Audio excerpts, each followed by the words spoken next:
Esta es mi sangre y espíritu es el verbo y mi palabra. Y el luto en el alma de los que se pierden. Y en la vida que comienza y el corazón abierto cuando cambia de colores. El espíritu, espiritismo, y esta es mi sangre. Que se derramó una vez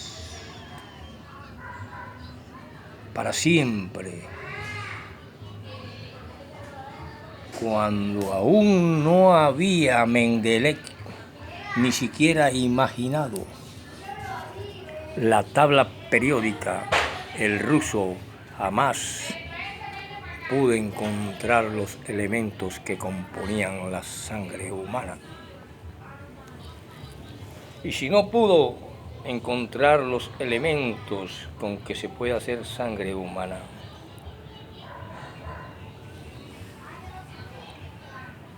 mi sangre es el pacto de que lo que viene de los cielos, viene de los cielos, y lo que es de la materia, es de la materia. Porque mi sangre proviene de un espíritu que no tiene sangre. Nada puede subir al cielo que sea carne y sangre. Nada, solo lo que es del espíritu, el verbo, la palabra, la belleza y el amor. Esta es mi sangre, que será derramada y bebida por cada uno de ustedes como pacto eterno entre Dios y ustedes.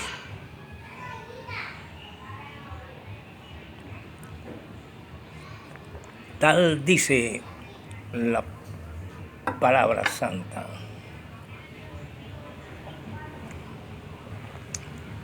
Pila, profesor, pila con la clase bacana esa que usted va a dar para darle fin a espiritismo y espíritu y los grandes errores de los predicadores. Resulta que así como existe una palabra y un verbo, existe un espíritu, una carne y una sangre, y en la guerra entre la carne y la mente, solamente el espíritu del hombre, que proviene del Padre, puede dar testimonio de una de las matrices del espíritu, que es la voluntad, conformado el espíritu por la inteligencia y el sentimiento, tres partes superiores que determinan la esencia del espíritu, porque sin voluntad jamás se hubiese llevado la cruz de la salvación del mundo de la condenación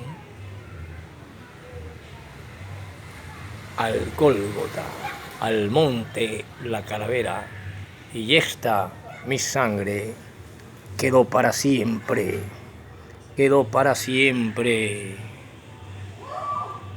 regada en el camino desde la terraza de la fortaleza Antonia hasta el Gólgota, donde una vez también se guindó a Espartaco.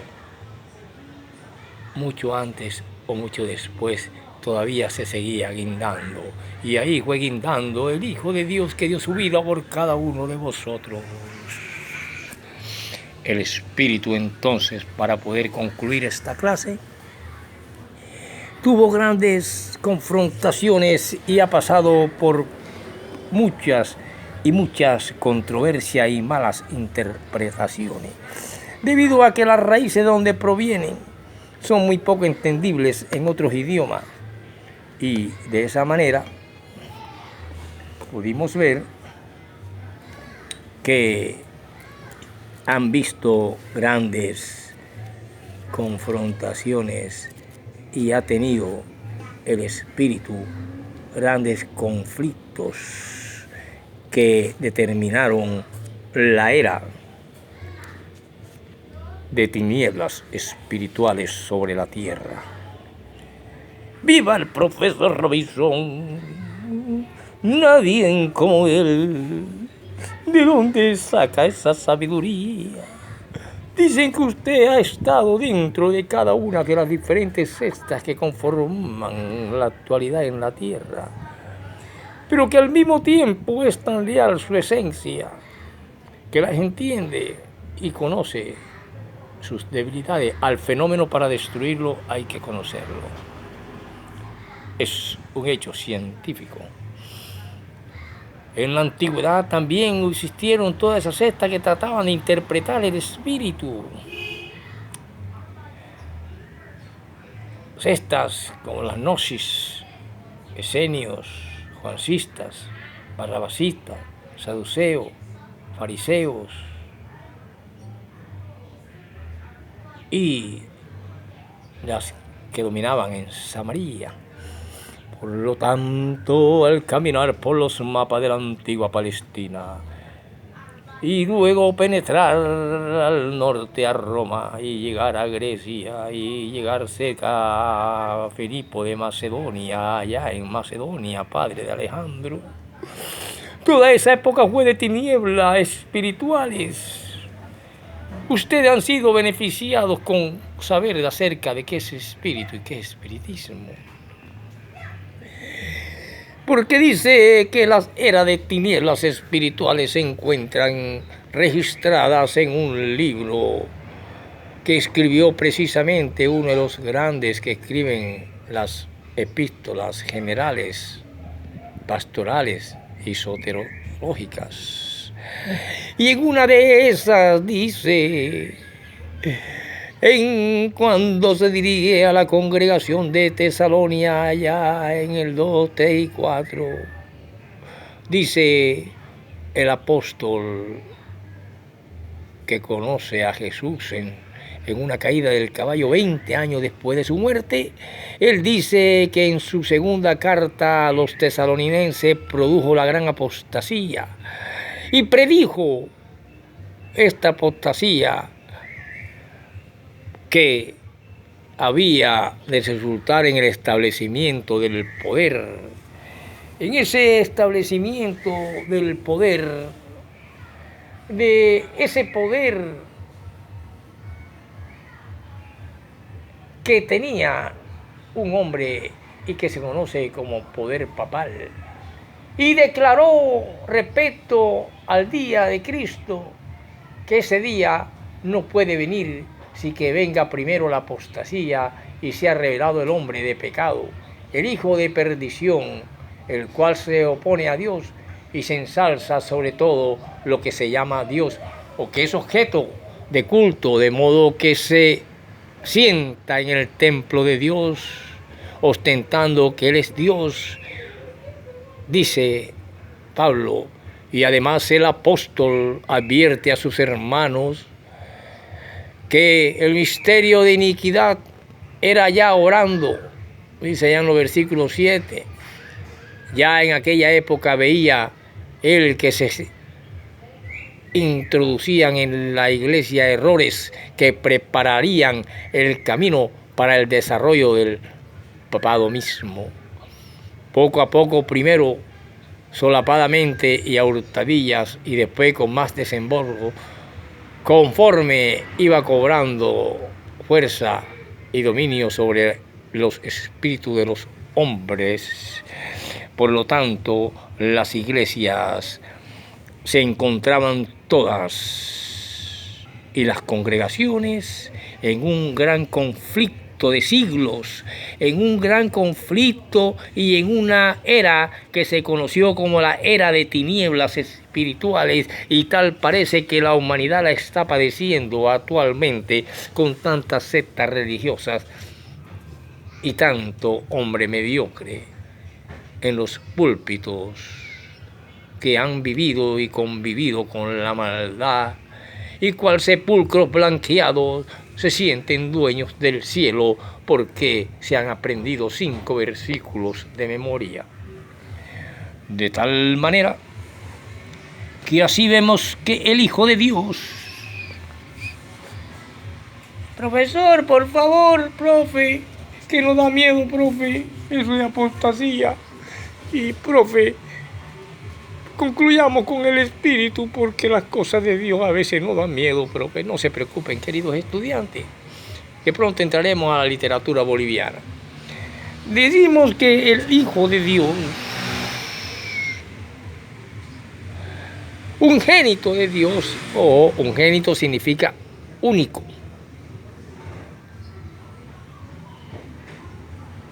La palabra era un espíritu como su padre. Por consiguiente, existía en la forma de Dios. Y si existía en la forma de Dios, les digo yo como profesor, ustedes pueden buscarlo en el libro de Filipenses 2, 5, 8. Pero después vino a ser carne y residió entre la humanidad como el hombre llamado Jesús. Profesor, pero si usted dijo que tenía que ser Emmanuel allá en Isaías, sí, ¿qué significa Dios entre nosotros? Juan 1:1, 14, cuando terminó su derrotero terrestre, fue muerto en la carne, pero hecho vivo en el espíritu. Lo dice Pedro en sus cartas en el capítulo 3, 18 de la primera carta. Su Padre lo resucitó y le concedió la solicitud de ser glorificado junto con él, con la gloria que había tenido en su condición prehumana. Juan 17, 4. Profe, ¿qué es eso de pre? Pre quiere decir antes. Recuerden las prepago, las pospago y las pago. Entonces hay una prehistoria, una historia y una poshistoria. Así el espíritu tiene un pre antes de la carne y un post después de la carne. Y divide la historia en antes de Cristo y después de Cristo. Por lo tanto, queridos estudiantes, he tomado mi sangre porque proviene precisamente y no necesitó que Mendelek el ruso hiciera la tabla periódica para hacer agua en un laboratorio. Pues esa sangre derramada desde la fortaleza Antonio hasta el Cólcota y clavada a la carne pecadora de la humanidad que derrama su propia sangre contaminada, es purificada por esa sangre que solo podía considerarse y que se nutrió de la pureza del vino. Eso dice, el vino lo refleja, esta es mi sangre, el vino, porque el vino también es vegetariano y proviene de los viñales y las vidas y las viñas y las uvas fermentadas. Por lo tanto, no necesitó de la tabla periódica de Mendelek el ruso para hacer el alcohol etílico y la embriaguez que produce el desorden psíquico, mental y toda clase de aberración como es el alcohol que venden en las tiendas y que tanto le gustan a toda esta espiritualidad y a toda esta humanidad que anda en terribles conflictos espirituales y oscurantismo buscando la primera cueva para ver si logra salvarse. Y ya resulta que el Señor en la cruz lo salvó hace 2000 años. Cuando alza su copa, dice, esta es mi sangre, que se derramará por todos los hombres. Es una sangre de uvas fermentadas con que se hace el vino.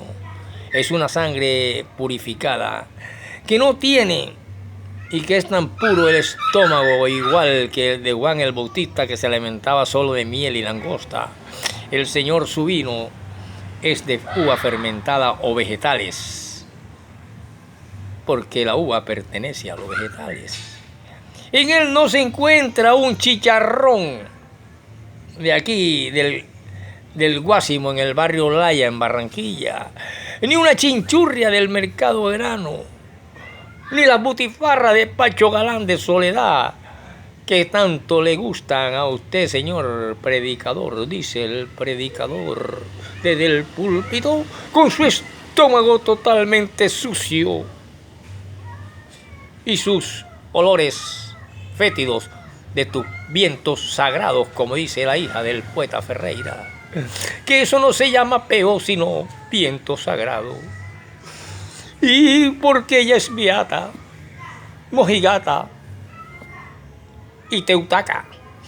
Por lo tanto, decía el gran Pea en el barrio del Valle, yo no estoy peao de peo, yo estoy peao de pea, esa pea que se hace con el alcohol etílico y que se llama borrachera, y que cuando el hombre lo consume mucho ese alcohol, ya con el primer trago está borracho y se llama alcoholismo. Algunos dicen que el alcoholismo es todo aquel que por algún motivo se emborracha, no necesita que se le determine que es alcohólico. Todo hombre que logra emborracharse y no contenerse, no decirle no a la segunda copa, a la tercera ni a la cuarta, y se emborracha, es un alcohólico.